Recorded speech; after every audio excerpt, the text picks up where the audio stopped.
பர்திமேயு சுவிசேஷ ஊழியங்கள் வழங்கும் நற்செய்தி நேரம். தேவ செய்தி பாஸ்டர் ஆர். அகஸ்டின். இந்த நாளில் தேவ சத்தம் கேட்கிறதுனால ஐயா செயல்பட்ட ஒரு நல்ல சாட்சியை நான் கேட்டேன். ஏன்னா ஆண்டவருடைய சத்தங்கிறமே, ஆண்டவருடைய சத்தம் கேட்டுச்சு. நம்ம வாசித்தோம் ஏசாயா தீர்க்கதரிசியின் புஸ்தகம் 6ஆம் அதிகாரத்தில் 8ஆம் வசனத்தில், யாரை நான் அனுப்புவேன், யார் என் காரியமாய் போவார் என்று உரைக்கிற அந்த சத்தத்தை கேட்டு செயல்பட்ட ஒரு சபையை குறித்து நான் கேட்டேன். அந்த சாட்சி என்னை அசைத்தது. எனக்கு அன்பார்களே, என்னை அனுப்பும். அதுக்கு ஏசாயா என்ன சொன்னாரு? என்னை அனுப்பும், அடியேன் போகிறேன். இன்றைக்கும் அப்படி போன ஒரு காரியத்தை உங்களுக்கு சொல்ல போறேன். உங்கள் வேதத்தை திரும்பவும் சொல்கிறேன். ஏசாயா 6ஆம் அதிகாரம் 8ஆம் வசனத்துக்கு அப்படி எல்லாம் திருப்பி வச்சுக்கிறீங்களா? அப்படி திருப்பி வச்சிருக்கும் போது நீங்களும் நானும் சேர்ந்து பாட போகிறோம். ஆண்டோடைய பாடலை நீங்களும் நானும் இப்போ சேர்ந்து பாடி ஆண்டவரை நம்மை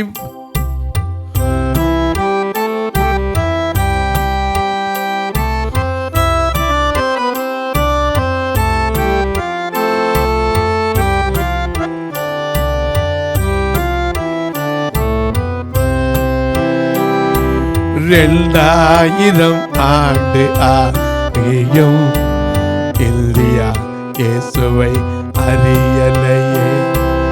2000 ஆண்டு ஆகியும் இந்தியா இயேசுவை அறியலையே.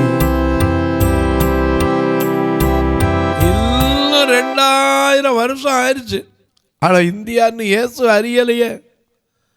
எனக்கு அன்பானவர்களே, எத்தனையோ பேர் தங்கள் ஜீவனை கூட கொடுத்தார்கள். எங்கோ பிறந்து எங்கோ வந்து. வில்லியம் கேரி அவருடைய கல்லறையில் எழுதியிருந்தார், a wretched sinner was saved by the grace of God. அவர் கல்லறையில் எழுதி இந்த வார்த்தை 42 மொழிகளில் வேதத்தை மொழிபெயர்த்தவ மகா பாவினார். இன்னைக்கு நமக்குள்ள பிரச்சனை என்ன தெரியுமா? கொஞ்சம் தெரிஞ்சா போதும், நான் தான் பாஸ்டர். இல்லைங்க, அவரை தவிர எவரும் போதவர் கிடையாது, நானும் கிடையாது, நீங்களும் கிடையாது. ஏதோ ஒரு சுவிசேஷன், தட் மீன்ஸ் எவாஞ்சலிஸ்ட், தனியாள் ஊழியர்கள். எனக்கு அன்பானே, ஆண்டவருடைய சத்தத்தை கேட்டு போன எத்தனையோ பேர் சாட்சியை நீங்களும் கேட்டிருப்பீங்க. நான் ஒரு சாட்சியை கேட்டேன். என்னை அனுப்பும், நான் போகிறேன். ஏசாயா மாதிரி ஒரு அம்மையார், அவங்க திடீர்னு பஹ்ரைனுக்கு போக வேண்டிய வாய்ப்பு கிடச்சது. நல்ல கவனிங்க, பஹ்ரைனுக்கு. ஆனால் படிக்காதவங்க. படிப்பு எவ்வளோன்னா மிஞ்சி போனால் 8ஆம் கிளாஸோ 10ஆம் கிளாஸ் தான் படிச்சிருந்தாங்க. ஏன்னா படிக்க முடியலை, வசதி இல்லை. ஆகையினால அவங்க ஒரு வேலை தான் பார்த்துக்கிட்டு இருந்தாங்க, சின்ன வேலை, பாத்திரம் தேய்க்கிற வேலை. அவங்க ஒரு சேக்கு வந்தவங்க வீட்டுக்கு வேலைக்காக ஆள் இல்லையேன்னு சொல்லி கேரளா மலையாளி இந்த அம்மாவை வேலைக்கு போன வான்னு கூட்டு போயிட்டாங்க. ஏன்னா இருந்த பெற்றோர்னு சொன்னாங்க, ஏம்மா உன்னை வச்சு படிக்க வைக்க முடியல, எங்களுக்கு கல்யாணம் பண்ணி கொடுக்குறதுக்கும் பணம் இல்லை, நீ போய் வேலை பார்த்து உன் காலத்துக்கு சேர்த்துக்கிறணும், போ, நல்ல சம்பளம் தருவாங்கன்னு கூப்பிட்டு போனாங்க. இப்போ போய் அந்த பெண் அங்கே போய் எதுக்கு போனாலும் வீட்டு வேலைக்காக. அங்கே போன இடத்துல இவளுக்கு பைபிள் வாசிக்கிற பழக்கம் உண்டு. நல்ல கவனிங்க, பைபிள் வாசிப்பா. சில நேரத்தில் டைம் கிடச்சுன்னா முழங்கால் போட்டு ஜெபம் பண்ணுவாள்.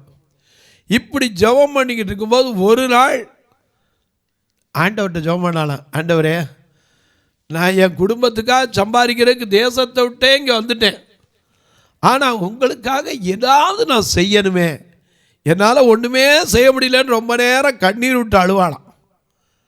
இன்னைக்கு எத்தனை பேர் அப்படி அழுகிறவங்க இருக்காங்க? ஆண்டவருடைய கேள்வி என்ன? உனக்காக நான் மரித்தேன், எனக்காக நீ என்ன செய்தாய்? என்னை அனுப்பும் அப்படின்னு சொல்றவங்க உண்டு. ஆனால் இந்த அம்மா அனுப்ப சொல்லி வரல. தன்னுடைய குடும்ப வறுமைக்காக இங்கிருந்து பஹ்ரைன் போயிருந்தாங்க. அதுவும் ஐயா நல்ல கவனிங்க, பஹ்ரைன் எந்த கண்ட்ரின்னு உங்களுக்கே தெரியும். இதில் போயிருந்த நேரத்தில் இந்த அம்மாவுக்கு தினம் ராத்திரியில் ஒரு 10 நிமிஷமாவது அழுவாங்களா, ஆண்டவரே நான் உமக்காக என்ன செய்ய போகிறேன், என்னால் என்ன செய்ய முடியும், உடைய வேதத்தை படிக்கிறேன், அந்த அக்கினி எனக்குள்ளே பற்றுது, அதனால் ஐ cannot do anything for your needs. உங்களுடைய தேவைகளுக்காக நான் என்ன செய்யக்கூடும், என்னால் ஒன்றும் செய்ய முடியல, தினம் அழுவாங்களாம். நாம் பாடுறோம்ல, என் ஜனமே கதறங்கள, எத்தனை பாடல்களை, தேவா கதறுகிறேன், தேசத்தின் மேல் மனம் இறங்கும் இல்லையா, எழுப்புதல் என் தேசத்தில் என் கண்கள் காண வேண்டும். இவளுக்கு ஆசை என் தேசத்துக்காக நான் என்ன செய்ய. ஒரு நாள் ஆண்டவர் பேசினாராம். என்ன பேசினாரோ, அந்த வீட்டை விட்டு வெளியே போ. என்னது, வீட்டை விட்டு வெளியே போவா. நான் வந்திருக்கிறது உங்களுக்கு தெரியாத ஆண்டவரே, நான் பஹ்ரைனுக்கு வந்து உட்கார்ந்துருக்கேன். இங்கே இருக்கிற மொழியும் தெரியாது, ஒன்றும் தெரியாது. என் குடும்பத்தை நான் போஷிக்கணும்னு அங்கேருந்து எல்லாரும் என்னை அனுப்பிவிட்டாங்க. நீ தான் போய் சம்பாதிக்கணும்னு வந்திருக்கேன். எனக்கு பின்னாடி 2 பொண்ணுங்க இருக்கிறாங்க. நான் என்ன செய்ய இங்கே வந்திருக்கேன். இப்போ நீங்கள் இந்த இடத்த விட்டு வெளியே வச்சுருங்களே, வெளியே போ. வெளியே போனால் அங்கே உனக்கு செய்ய வேண்டிய சொல்லுவேன். உடனே சத்தம் கேட்டு வெளியே போனாங்களாம். தான் கொண்டாந்து இந்த பையை தூக்கிட்டு போகிறதுக்கு முன்னாடி எஜமான்ட்ட போய் சொன்னாங்களாம், அம்மா ஆண்டவர் என்னைய இந்த தேசத்தில் ஒரு சிலரை சந்திக்கிறக்கா வெளியே போங்கிறாரு. அவங்கட்டாங்களே, ஏய் வெளியே போவா, உனக்கு என்ன தெரியும், நீ ஏன் இங்கே வேலைக்கு வந்திருக்க, உனக்கு பொறுப்பே நாங்கள், நீ என்ன வெளியே போகிற. இல்லை, எல்லாத்தையும் விட ஆண்டவருக்கு நான் ஆசைப்படுறேன் செய்யணும்னு. அவர் சொன்னார், நீ வெளியே போ, நான் உனக்கு செய்ய வேண்டியது சொல்கிறேங்கிறாரு. நான் போகிறேன். அதை நான் போய் வீணாக கஷ்டப்பட போகிறேன். அப்படி இருந்தால் உங்கள்கிட்டயே வந்துடுவேன் நான், எனக்கு பெர்மிஷன் கொடுங்க. ஆண்டவர் போ சொன்னார். என்னன்னு மட்டும் கேட்டு தெரிஞ்சுக்கிட்டு வரேன் அப்படின்னா. பெட்டி தூக்கிட்டு வெளியே வந்தாங்க. வெளியே வந்தோன்னு சொன்னாராம், வலது பக்கம் அப்படியே போனீங்கன்னா இடது பக்கம் திரும்புகிற பாதைகளை பார்த்துக்க, 4வது கட்டிங் வரும், அதில் திரும்பு. அங்கே ஒரு பெரிய பங்களா இருக்குது. அந்த பங்களாவுக்கு முன்னாடி ஒரு வாட்ச்மேன் நிற்பான். அவன்கிட்ட போய் சொல்லு, உங்கள் எஜமான் ரொம்ப முடியாமல் இருக்காரே, அவருக்காக ஜெபம் பண்ண வந்திருக்கேன்னு போய் சொல்லுன்னா. சரி, நீங்கள் வந்து போய் சொன்னாங்க. வெளியே வந்தால் அதே சொன்ன மாதிரி பங்களா இருந்துச்சு. அவன் வாட்ச்மேன் தமிழ்காரன், இங்கேருந்து வேலைக்கு போயிருந்தவன். அங்கேட்டா, நான் உங்களுக்கு என்ன தெரியும், மொழி தெரியும்னு கேட்டு கடைசியில் தமிழில் பேசணுன்னு கொஞ்சம். ஆமாம், தமிழ் தான் தெரியும். என்ன விஷயம்? நானா, உங்கள் எஜமான் உங்கள் ஷேக்கு ரொம்ப முடியாமல் இருக்கிறாரு, அவருக்காக ஜெபம் பண்ணுறதுக்கு ஆண்டவர் என்னை அனுப்பியிருக்காரு. அவனுக்கு ஷாக்கு. எனக்கே தெரியாதம்மா இதை பற்றி, இங்கே நடக்கிற காரியம் எதுவுமே எனக்கு தெரியாது. நான் ஒன்று வாசலில் தான் அனுப்பேன். இருந்தாலும் நீ வந்திருக்க, நான் போய் கேட்குறேன். ஷேக்குடைய மனைவிட்டு போய், அம்மா நம்ம எஜமானுக்கு உடம்பு சரியில்லையா, அவங்கள்ட்ட யாரா சொன்னது, நாங்களே யாருக்கும் தெரியக்கூடாதுன்னு வச்சுருக்கோம், ஒரு வைத்தியம் பின்னாடி கூட வந்து பார்த்துட்டு போகிறான், உனக்கு அப்படி தெரியும். எனக்கு தெரியாது. ஒரு பெண் வந்திருக்கா, சின்ன பிள்ளை தான், வாலிப பொண்ணு தான். ஆனால் சொல்கிறேன், அவங்க எஜமானுக்கா ஜெபம் பண்ண வந்திருக்கேன்னு போய் சொல்லு, என்னை ஆண்டவர் அனுப்பியிருக்காருன்னு சொல்லுன்னா.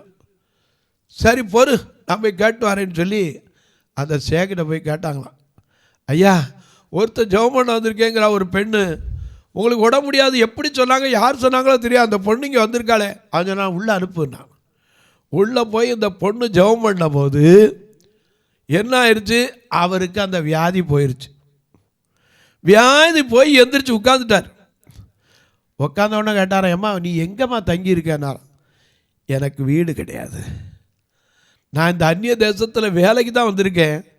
என் வேலையை பார்க்கும்போது ஆண்டவரே உங்களுக்கு ஏதாவது செய்யறதுக்கு என்னை பயன்படுத்துங்கன்னு கேட்டேன். அவர் சத்தம் கேட்டு தான் இங்கே வந்தேன்.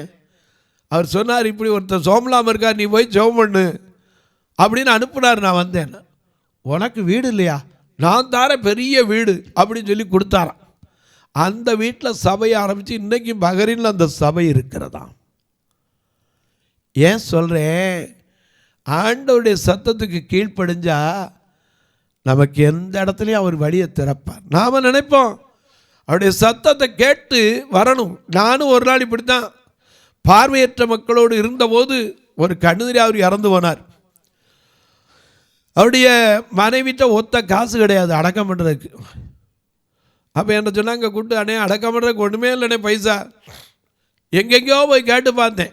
கிறிஸ்மஸுக்கு துணி கொடுக்க, பிரியாணி கொடுக்க வர்றவங்கள்டெல்லாம் போய் கேட்டு பார்த்தேன். எல்லாம் சொல்லிட்டாங்க, எங்களால் இப்போ ஒன்றும் செய்ய முடியாது, கமிட்டியில் தீர்மானம் பண்ணணும், அதுவும் வருஷத்துக்கு ஒருக்கா தான் நாங்கள் செய்வோம். இந்த அம்மா இறந்து போய் உட்காந்துக்கிட்டு பணத்தை வச்சுக்கிட்டு இருக்காங்க. கடைசியில் வைராக்கியமாக போய் நாங்கள் 6 அடி நீளம் தோன்றதுக்கு 5 அடி தோண்டி விட்டோம். நீளம் கம்மியாக காலை கையை ஒடிச்சு அடக்கம் பண்ணும்போது தான், ஆண்டவரே இப்படிப்பட்ட மக்களுக்கு யாரை அனுப்ப போகிறீங்க? அவர் சொன்னார், நீ போ, இவ்வளோ படிச்சிருக்கேல, பைபிளை படிச்சிருக்கேல, போ. அன்னைக்கு ஒன்றுமே என்கிட்ட இல்லை, உன் நிலைமை எனக்கு தெரியும், உன் சூழ்நிலை எனக்கு தெரியும், நீ போ, நான் உன்னோடு இருந்து நடக்கிற வழியை காட்டுவேன், வழி நடத்துவேன். நான் ஏசாயா 42:16 படி, குருடரை அறியாத வழியிலே நடத்துவேன், தெரியாத பாதையில் அழைத்து கொண்டு போய் அவர்களுக்கு முன்பாக இருளை வெளிச்சமும் கோணலை செவ்வையும் ஆக்குவேன், இந்த காரியங்களை நான் அவர்களுக்கு செய்து கைவிடாதிருப்பேன். அந்த வார்த்தையை நம்பி தான் நான் 300 ரூபாய் வச்சுக்கிட்டு இந்த கன்னியாகுமரி பட்டணத்துக்கு வந்தேன். வந்த நேரத்திலே முதனா பிரசங்கத்திலே இருந்த ஸ்பீக்கர்கள்லாம் உடச்சி விட்டாங்க. ஏன் தெரியுமா? சில கிராமங்களில் இன்றைக்கும் கூட பிரசங்கம் பண்ண விடலை. தூத்துக்குடி மாவட்டத்தில் நெய்வேலியில் போனீங்கன்னா பிரசங்கம் பண்ண போனோம்னு சொல்லுவாங்க, அந்த பக்கம் போய் பிரசங்கம் பண்ணுங்க, இங்கிட்டு வராதிங்கப்பாங்க. அப்படிப்பட்ட சூழ்நிலையில் பிரசங்கித்து இத்தனை வருஷ காலம், 32 வருஷ காலம் பார்வையற்ற மக்களுக்கு 1 இல்லை 2வது ஒரு சபையும் உருவாக்க தேவன் பயன்படுத்தினார். இதுக்கு ஒரே ஒரு காரியம் என்ன தெரியுமா? அவருடைய சத்தம். அவருடைய சத்தத்தை நாம கேட்கணும்.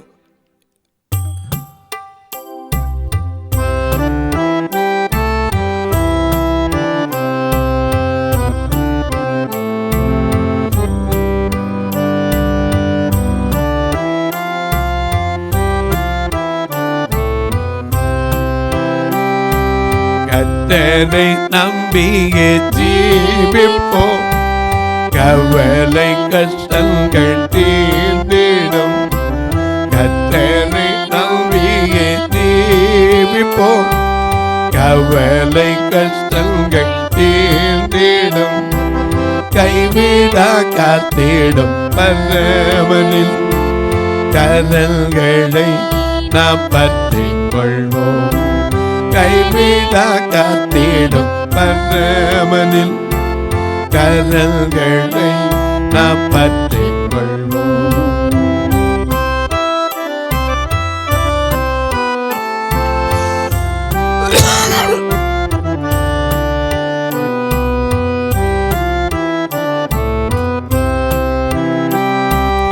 உண்மை வழி நடந்திடும் உத்தமனுக்கெல் கட்டத்துணை.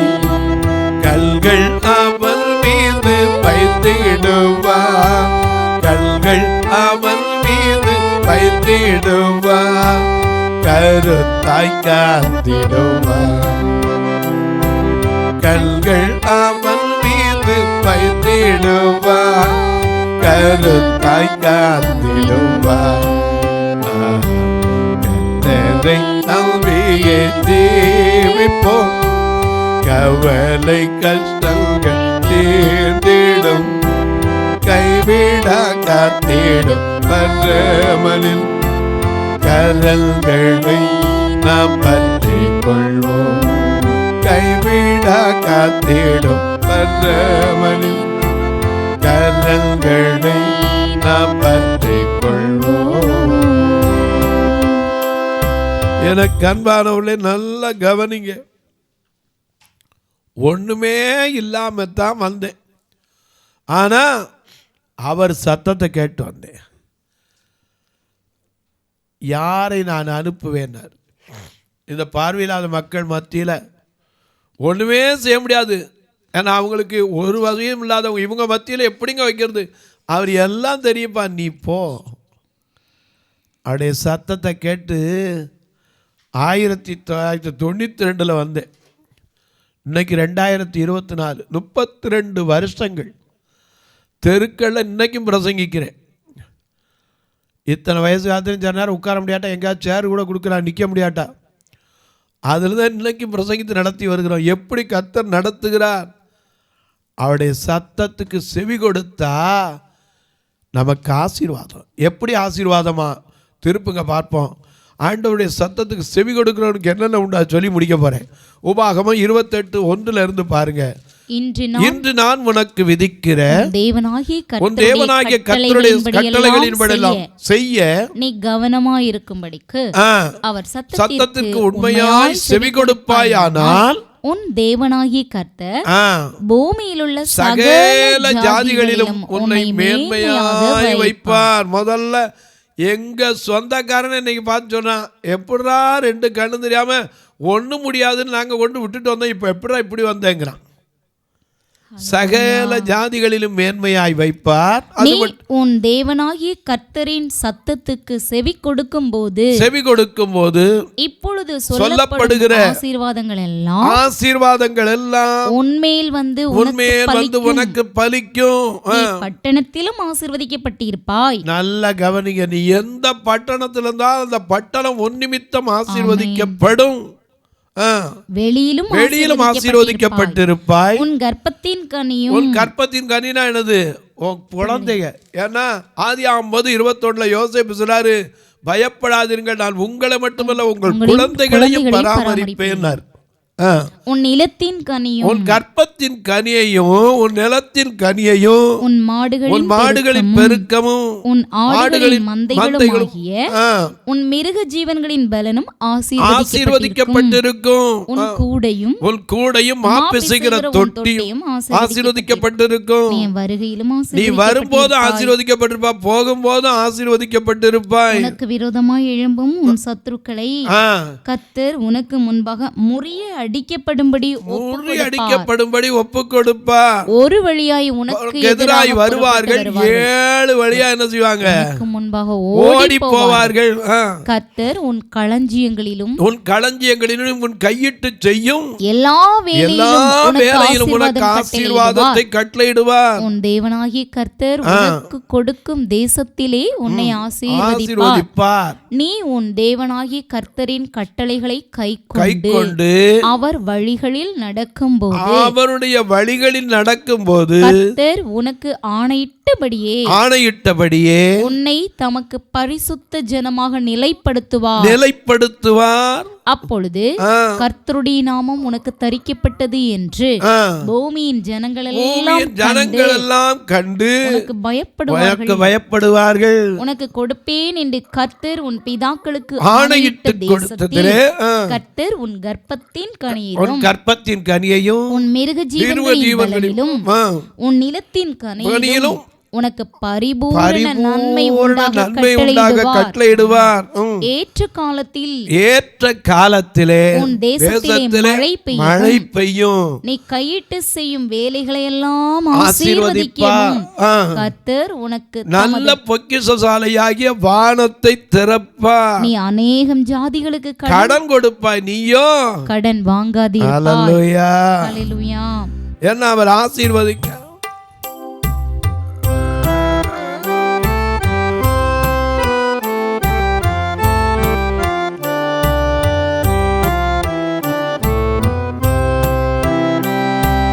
வானிலும் பூவிலும் மேலான நாமம் வல்லமையுள்ள நாமமது. வானிலும் பூவிலும் மேலான நாமம் வல்லமையுள்ள நாமமது. சொல்லி தோதித்திடும் நாமமது. நாமத்திற்கு எப்போதும் மிக ஸ்தோத்திரம். பாவத்திலே மாடும் பாவியை மீட்க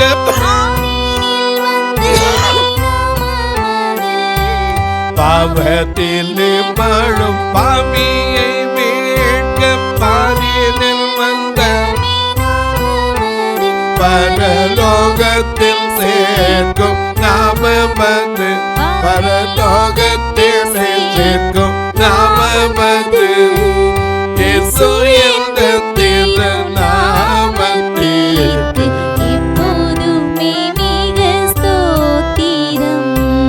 வேதாளம் பாதாளம் யாவையும் ஜெயித்த வீரமுள்ள திருநாமமது.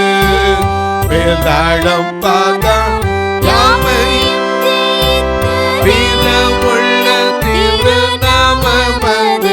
நாமும் வென்றிடுவோம் இந்த நாமத்திலே, நாமும் வென்றிடுவோம் இந்த நாமத்திலே.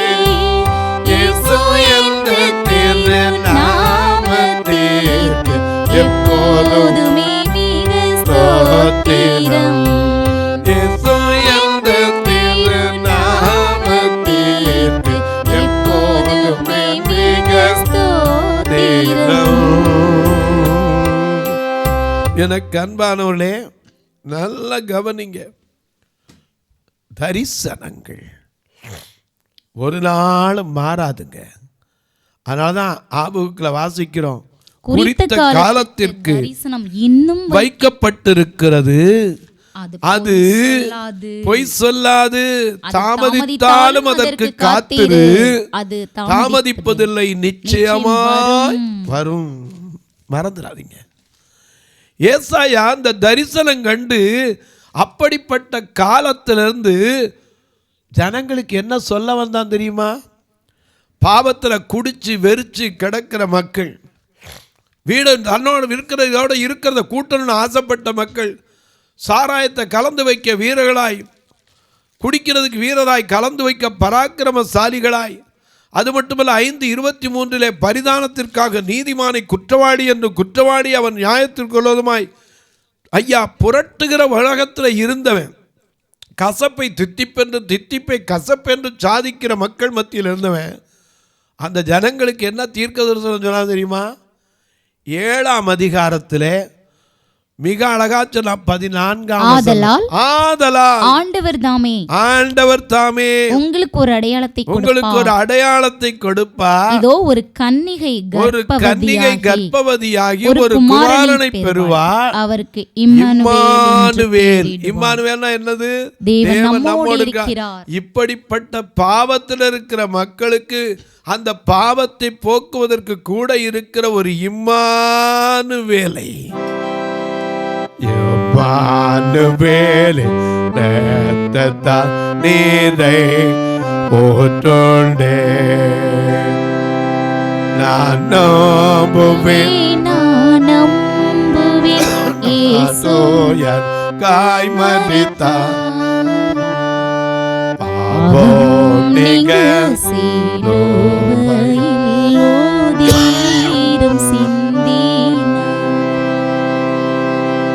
அவ்வாறு நானும் இயேசுவால் விமோச்சனம் பெற்றேன், என் பாவம் நீங்கி போனதால் ஓயாமல் பாடுவேன். நான் நம்புவேன் இயேசு எனக்காய் மரித்தார். அப்படிப்பட்ட பாவத்தில் இருக்கிற மக்களுக்கு கூடவே இருக்க ஒருவர் வரப்போகிறார். ஒரு கன்னிகை கர்ப்பவதியாகிய ஒரு குமாரனை பெறுவார், அவர் இம்மானுவேல். ஆமென். தொலைக்காட்சியில் பார்க்கிற என் அன்பு மக்களே, தேவ சத்தம் கேட்டவங்கன்னு நிறைய பேர் இருக்காங்க. சொல்லிக்கிட்டே போகலாம். தேவதூதனுடைய சத்தத்தை கேட்டவங்களும் இருக்காங்க. ஆண்டவர் சித்தமான அடுத்த செய்தியில் வரும்போது உங்களுக்கு பேசுகிறேன். இந்த நிகழ்ச்சியை பார்க்குற நீங்கள் இதற்காக ஒரு வார்த்தை ஜெபம் பண்ணுறீங்களா? இது தொடர்ந்து வரணும். ஒவ்வொரு நாளும் வருவதற்கான தேவைகள் சந்திக்கப்படும். எனக்கு அன்பானுள்ளே, நீங்களும் ஒரு வேளை எப்போமாவது மதுரைக்கோ திருநெல்வேலிக்கோ வந்தீங்கன்னா எங்களுக்கு சொல்லுங்கள், வந்து ஆலயத்தை பார்க்கலாம். ஃபோன் பண்ணிட்டு வாங்க, அலைஞ்சிடாதீங்க. ஏன்னா நான் எங்கே இருக்கேன் கேட்டு வந்தீங்கன்னா உங்களுக்காக நான் வந்து காத்து நிற்பேன், நீங்கள் அலைய விட மாட்டேன். உங்களை ஃபோன் பண்ணிட்டு வாங்க. ஒருவேளை ஐயா இதெல்லாம் சொல்கிறீங்க, நாங்கள் உதவணும்னு நினச்சா எப்படி பிரதர் உதவுறது? இதில் 2 நம்பர் வந்துக்கிட்டே இருக்கு, ஜிபே, ஃபோன்பே. இது வழியாக நீங்கள் தொடர்பு கொள்ளலாம். ஒரு வேளை கணக்கு வைக்கிறவங்களா இருந்தால் கேளுங்க, அதுக்கு தனி நம்பர் உண்டு, உங்களுக்கு தரேன். உங்கள் ஜெபக்காரி எது இருந்தாலும் காலை 10லேருந்து 5க்குள்ளே சொல்லலாம்.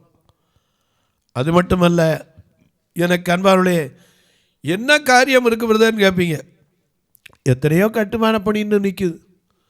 இன்னும் சொல்லப்போனால் திருநெல்வேலி ஆலயத்தில் ஒரு கல்லறை தோட்டம் கூட வாங்கி வைக்க முடியல. இவங்களை கூட்டிகிட்டு வர்றதுக்கு ஒரு வேன் கூட கிடையாது. வேணும் வாரம் 4000 ரூபா செலவழிச்சு வாடகை தான் எடுக்கிறோம்.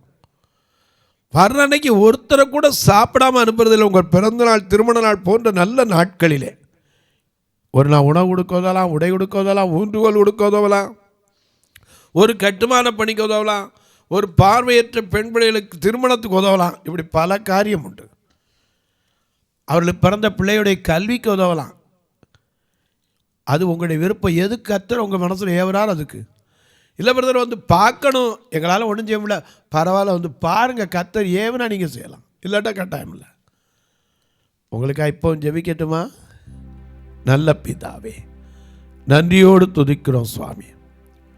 தேவ சத்தம் எத்தனையோ பேர் கேட்டு இந்த தேசத்தில் வந்து தங்கள் ஜீவனை கூட கிறிஸ்துவின் மேன்மை அன்புக்காக எல்லாவற்றையும் நஷ்டமும் குப்பையும் என்று எண்ணினவர்கள் ஏராளம் ஏராளம் சுவாமி. உங்களுடைய சத்தத்தை கேட்கிற பாக்கியத்தை எங்களுக்கும் தாங்கப்பா. நாங்கள் இந்த பூமியில் உமக்காக எதையாவது செய்ய வேண்டும், ஏதாவது செய்ய வேண்டும். ஒவ்வொரு நாளும் என்னேசு ராஜாவுக்கே ஜெபிக்க வேண்டும், துரத்த வேண்டும், சாத்தானை துரத்த வேண்டும், தாங்க வேண்டும் ஊழியங்களை தமது பணத்தால் தமது ஜபத்தால் என்று சொல்லி பாடினாரே. ஒவ்வொருவர் தாங்குகிற மக்களையும் ஆசீர்வதி, ஒவ்வொரு குடும்பங்களையும் ஆசீர்வதி. இந்த நாளில் பிறந்த நாள், திருமண நாளை நினைவு கூறுவர்களுக்காய் ஜெபிக்கிறேன். தங்களுக்கு அன்பான இழந்து தவிக்கிற ஆறுதலற்ற மக்களுக்காய் ஜெபிக்கிறேன். திருமணமாகாத பிள்ளைகளை வைத்துக்கொண்டு கண்ணீர் வடிக்கிற மக்களுக்காய் ஜெபிக்கிறேன். வியாதி படுக்கையில் மருந்து மாத்திரையை வைத்துக்கொண்டு மனம் சோர்ந்திருக்கிறவர்களுக்காய் ஜெபிக்கிறேன். ஒவ்வொருவருடைய கண்ணீரும் கவலைகளும் மாறட்டும். வானத்திற்கும் பூமிக்கும் சகல அதிகாரம் கொண்ட இயேசு கிறிஸ்துவின் ஈடு இணையற்ற வல்லமையுள்ள நாமத்தில் ஜெபிக்கிறேன் நல்ல பிதாவே, ஆமென், ஆமென். சபை ஆராதனை ஞாயிறு காலை 10 மணி முதல் 12 மணி வரை. இடம் பர்திமேயு சுவிசேஷ ஆலயம், அன்னை சத்யா நகர், இளமனூர் அஞ்சல், சக்கிமங்கலம் வழி, மதுரை மாவட்டம். பின்கோட் 625201 மற்றும் பர்திமேயு சுவிசேஷ ஜெப வீடு, flat number 107, Eden garden, Muthur, Tirunelveli. Pin code 627011. சிறப்பு உபவாச கூட்டம் ஒவ்வொரு மாதமும் 2வது சனிக்கிழமை காலை 10 மணி முதல் 1 மணி வரை நாகர்கோவில் YMCA ஹாலில் வைத்து நடைபெறுகிறது. மற்றும் ஒவ்வொரு மாதமும் 4வது சனிக்கிழமை காலை 10 மணி முதல் 1 மணி வரை திருநெல்வேலி புதிய பேருந்து நிலையம் அருகில் உள்ள கிரேஸ் ஹாலில் வைத்து நடைபெறுகிறது. எங்கள் எல்லா ஆராதனைகளிலும் கலந்து கொண்டு தேவனை மகிமைப்படுத்த அன்பாய் அழைக்கிறோம். உங்கள் உதாரத்துவமான காணிக்கைகளினால் இவ்வூழியத்தை தாங்க விரும்பினால் R. Augustine, account number 5021364331, IFSC code IDIB 000B066, Indian bank, BP Kulam, Madurai. GPay number 9842181917, BGM ministries மற்றும் 9442559772, பிளைண்ட் மினிஸ்ட்ரீஸ் அகஸ்டின். உங்கள் தொடர்புக்கு பாஸ்டர் R. அகஸ்டின், பர்திமேயு சுவிசேஷ ஊழியங்கள், நாகமலை, புதுக்கோட்டை, மதுரை 625019. தொலைபேசி எண்கள் 9842181917 மற்றும் 9442559772. கர்த்தர் தாமே உங்களை ஆசீர்வதிப்பாராக.